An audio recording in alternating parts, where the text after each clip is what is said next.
Katotohanan, ibinunyag na dating OWA Administrator Arnel Ignacio, binasag na ang katahimikan.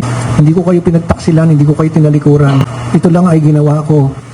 Gusto kong isakabuhay ninyo kung ano ang tunay na pagmamahal sa OFW. Nagsalita na ngayon sa harapan ng mga media ang dating OWA Administrator kaugnay sa mga aligasyon na binato sa kanya na kamakailang nag-viral matapos maglabas ng pahayag si Department of Migrant Workers Secretary Hans Atty. Cakdak na di umano'y sangkot ang dating OWA sa anomalyang 1.4 billion pesos sa pagbili ng lupa na hindi di umano otorisado at hindi di umano dumaan sa tamang proseso na siyang dahilan kung bakit tinanggal sa pwesto si dating OWA Administrator Arnel Ignacio ng Palasyo dahil sa di umano'y kawalan ng tiwala at kumpiyansa. Sa naging pahayag ngayon ni dating OWA Administrator Arnel Ignacio, nagkulat umano siya sa aligasyon dahil ang transaksyon na ibinato sa kanya ngayon ay noon pa daw ito na isulong nang maupo siya bilang Deputy OWA Administrator noong 2018 at napag-usapan umano sa Senado. Pahayag pa ni admin,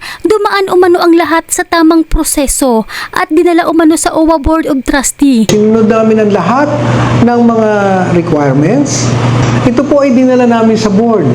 Dinala namin sa board bilang report. Idiniin pa ni Admin Arnel Ignacio na wala siyang inilabag at alam daw ito ni dating OWA Administrator Atty. Hans Leo Cakdak na chairman noon ng OWA na kanyang kaibigan. Binusisi ng ilang technical working group na binuo rin po ng aming chairman Secretary Hans Cakdak na kaibigan ko. Walang nakitang iniliban na hakbang. Lahat ng mga requirements sinunod at sinabing maayos ang aming pagkakasunod sa RA 10752. Narito sabay-sabay po natin pakinggan ang pahayag ni OWA Administrator Arnel Ignacio para malaman po natin ang buong katotohanan. Pero bago tayo magpatuloy, huwag kalimutan i-like, share, subscribe at pahit na rin ang kampana for more upcoming videos. Salamat! Napakarami ninyo pong tawag sa akin at hiling ng ako'y makausap na ako ay nag-decline muna sapagkat itong pangyayaring ito ay talagang nagulat ako. So minabuti namin na suriin mabuti at aralin kung paano kami magre-respond.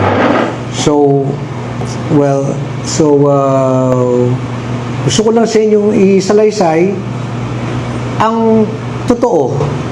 Ito pong pinag-uusapan natin, itong umiikot at sinasabing transaksyon.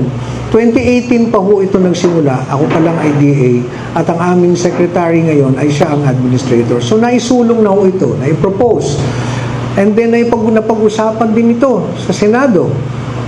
Nung ako ay nag-apila kung paano akong magkakaroon ng flexibility sa funds. So we've worked with the DBM, the Department of Budget and Management, na nagbigay sa amin ng guidance kung paano magkakaroon ng modification ng funds namin. So, sinunod namin ang lahat ng mga requirements at ito ay nakapasa, nabigyan kami ng Special Allotment Release Order. At nagtuloy-tuloy ang proseso hanggang sa na-acquire yung lupa.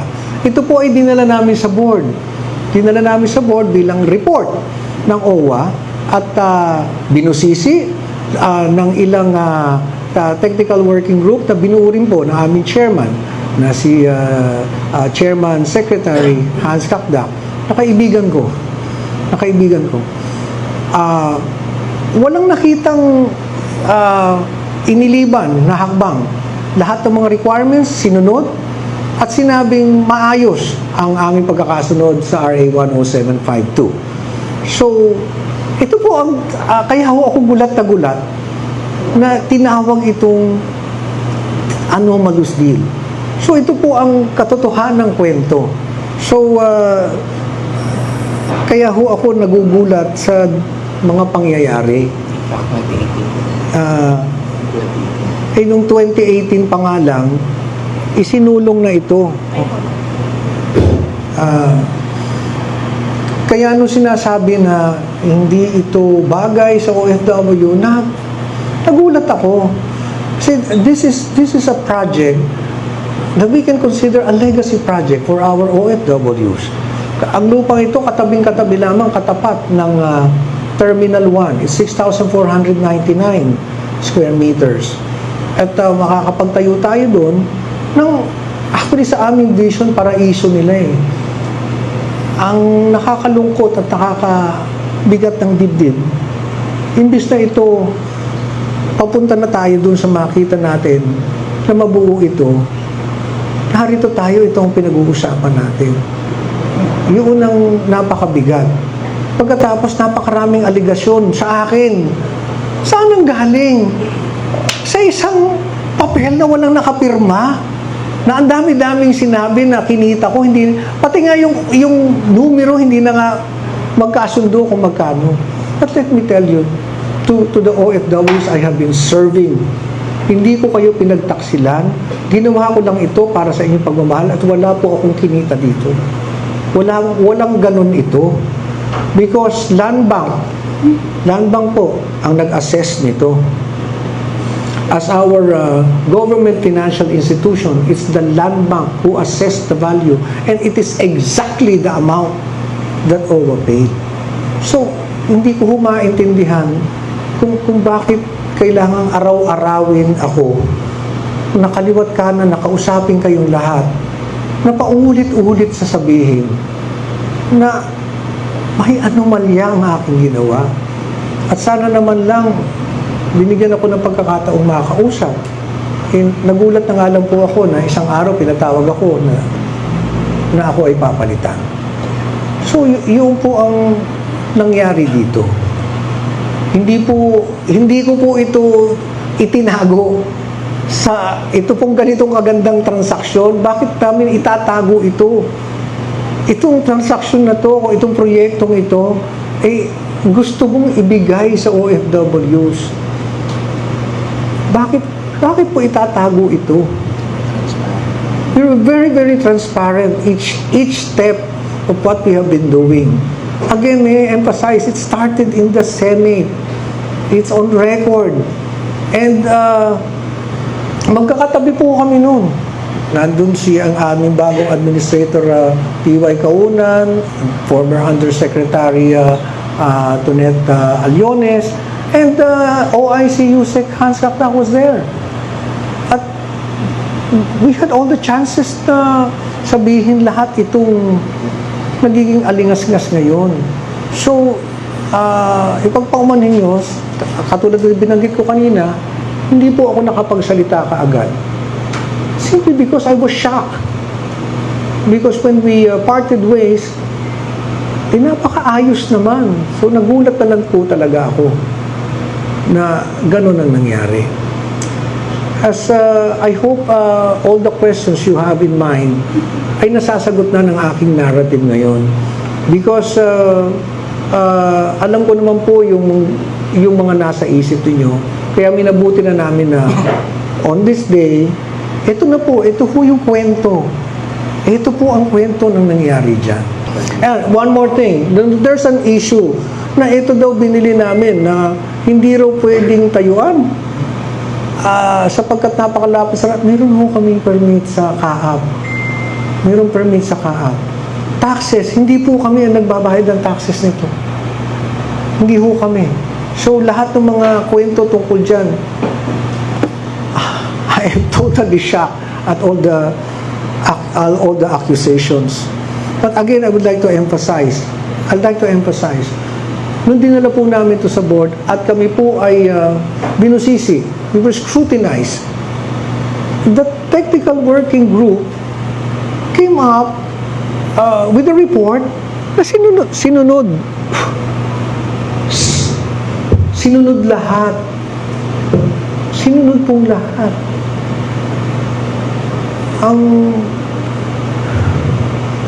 Hindi ko maintindihan sa bakit itinawag na ganon. Again, sa mga OFWs, palagay ko ang pinakamalaki kong pagkakamali,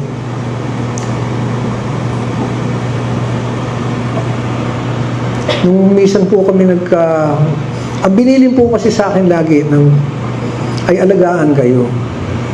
At nung po ako ay nasa show business, hindi po maramot ang pagkakataon na kami ay itrato laging VIP.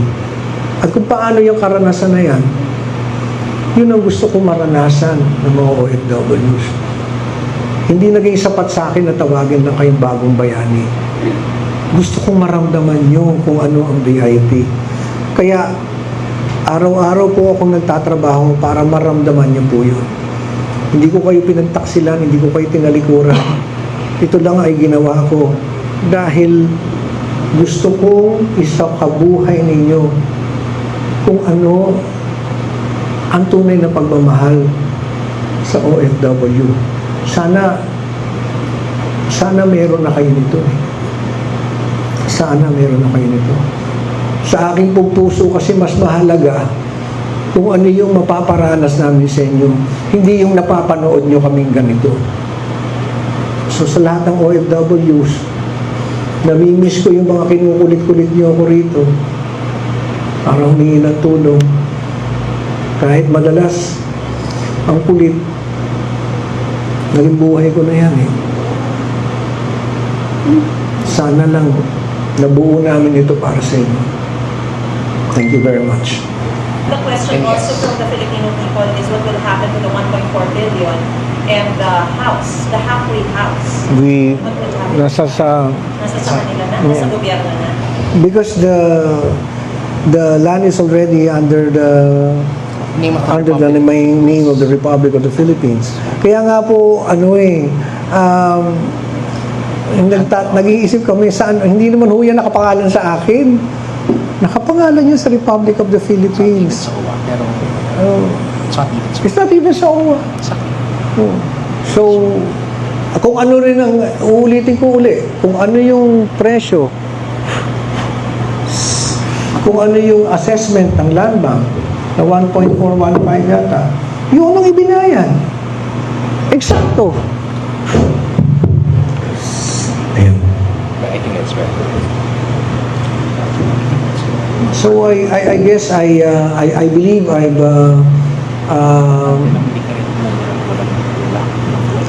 Sir, yung unang question nila is about dun sa hindi pag-approve ng Board of Trustees. Pero nabanggit nyo, 2018 parang alam na nila.